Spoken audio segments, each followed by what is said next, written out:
আল্লাহর এক বান্দা প্রতিদিন ভাবতো যে কাল থেকে ফজরের নামাজ পড়বে, কিন্তু সেই কাল আর তার জীবনে কোনোদিনই আসতো না।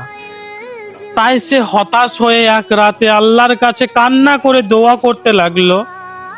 সে আল্লাহকে বলল যে, হে আল্লাহ, আমি এই পৃথিবীর সবচেয়ে গুনাহগারী ব্যক্তি, তবুও আপনি আমার সব আমলগুলোকে বাদ দিয়ে আমি যে আপনাকে শুধু আল্লাহ বলে ডাকি, এই ডাক যদি আপনার কাছে পছন্দ হয়ে থাকে তাহলে আপনি আমাকে ফজরের নামাজ পড়ার তৌফিক দিয়েন।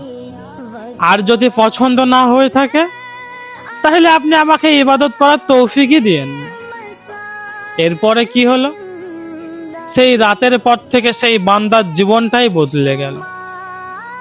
সেই রাতে আল্লাহ তার রহমতের সামান্য দরজা খুলে দিলেন, আর তার জন্য ফজরের নামাজ আর কঠিন রইল না।